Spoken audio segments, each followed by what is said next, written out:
द्वारका नगरी किन कारणों से डूब गई श्री कृष्ण की द्वारका नगरी। जाने ये रोचक रहस्य। श्री कृष्ण की द्वारका नगरी के जल विलीन होने की कई पौराणिक कथाएं प्रचलित हैं। श्री कृष्ण की द्वारका नगरी के डूबने की मुख्य दो वजह मानी जाती है। चलिए जानते हैं इनके बारे में। द्वारका नगरी स्टोरी। हिंदू धर्म के चार धामों में से एक द्वारका धाम को भगवान श्री कृष्ण की नगरी कहते हैं।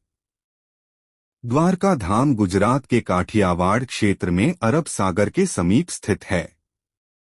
श्री कृष्ण की द्वारका नगरी के जल विलीन होने की कई पौराणिक कथाएं प्रचलित हैं। चलिए जानते हैं भगवान श्री कृष्ण की द्वारका नगरी के डूबने के पीछे क्या वजह थी। पंडित इंद्रमणि घनश्याल बताते हैं कि श्री कृष्ण की द्वारका नगरी के डूबने की मुख्य दो वजह मानी जाती है। पहला कारण गांधारी का श्राप। पौराणिक कथा के अनुसार जरासंध द्वारा प्रजा पर होने वाले अत्याचारों को रोकने के लिए भगवान श्री कृष्ण मथुरा को छोड़कर चले गए थे। श्री कृष्ण ने समुद्र किनारे अपनी एक दिव्य नगरी बसाई। इस नगरी का नाम द्वारका रखा। माना जाता है कि महाभारत के 36 वर्ष बाद द्वारका नगरी समुद्र में डूब गई थी। महाभारत में पांडवों की विजय हुई और सभी कौरवों का नाश हो गया था। इसके बाद जब युधिष्ठिर का हस्तिनापुर में राजतिलक हो रहा था, उस समय श्री कृष्ण भी वहां मौजूद थे।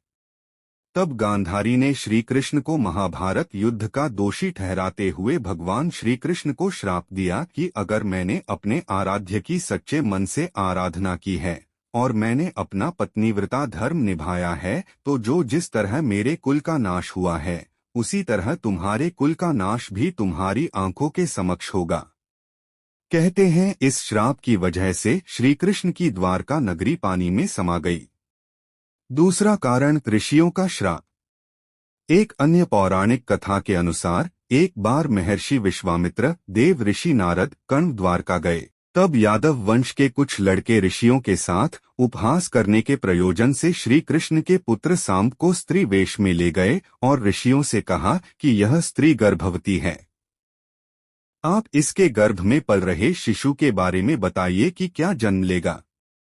ऋषियों ने अपना अपमान होता देख श्राप दिया कि इसके गर्भ से मुसल उत्पन्न होगा और उस मुसल से समस्त यदुवंशी कुल का विनाश होगा। उसके पश्चात सभी यदुवंशी आपस में लड़-लड़कर मरने लगे थे।